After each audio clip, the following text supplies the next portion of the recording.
নানান আনুষ্ঠানিকতায় সারা দেশেই পালিত হয়েছে পবিত্র ঈদে মিলাদুন্নবী সাল্লাল্লাহু আলাইহি সাল্লাম। প্রতিনিধিদের পাঠানো তথ্য ও ছবিতে বিস্তারিত জানাচ্ছেন জুবায়ের রহমান।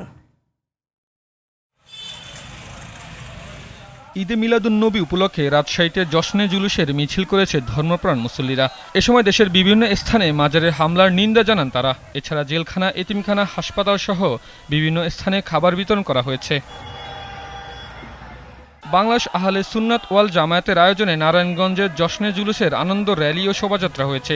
এ সময় তারা সব ধর্মের মানুষকে একসাথে মিলেমিশে থাকার আহ্বান জানান। মেহেরপুরে গাংনীতে বর্ণাঢ্য র্যালি ও শোভাযাত্রা করা হয়।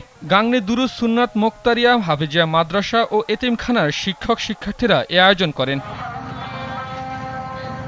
লক্ষ্মীপুর সাইফিয়া দরবার শরীফে আনন্দ শোভাযাত্রা ও রক্তদান কর্মসূচির মধ্য দিয়ে ঈদে মিলাদুন্নবী উদযাপন করা হয়েছে। হবিগঞ্জে আহলে সুন্নাত ওয়াল জামাত সমন্বয় পরিষদের উদ্যোগে জশ্নে জুলুসের আয়োজন করা হয়েছে।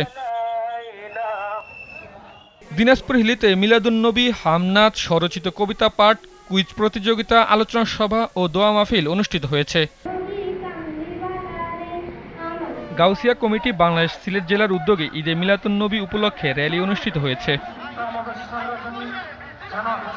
ময়মনসিংহে ঈদে মিলাদুন্নবী উপলক্ষে বর্ণাঢ্য র্যালি অনুষ্ঠিত হয়েছে। চুয়াডাঙ্গায় পবিত্র ঈদে মিলাদুন্নবী উপলক্ষে জেলা প্রশাসন ও ইসলামিক ফাউন্ডেশনের আয়োজনে আলোচনা সভা ও দোয়া মাহফিল অনুষ্ঠিত হয়েছে। হযরত মুহাম্মদ সাল্লাল্লাহু আলাইহি সাল্লামের জন্মদিন ও ওয়াফাত দিবস উপলক্ষে শনিবার সকালে ফরিদপুরে ধর্মীয় ভাব গাম্ভীর্য পরিবেশে পালিত হয়েছে ঈদে মিলাদুন্নবী।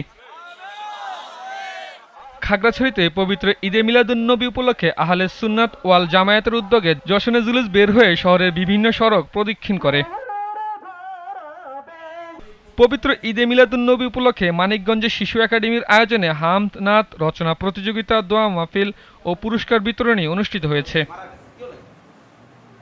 এছাড়াও নীলফামারী, মৌলভীবাজার, পাবনা, টাঙ্গাইলে অনুষ্ঠিত হয়েছে জশ্নে জুলুস ও দোয়া মাহফিল। Zubair Rahman, GTV news.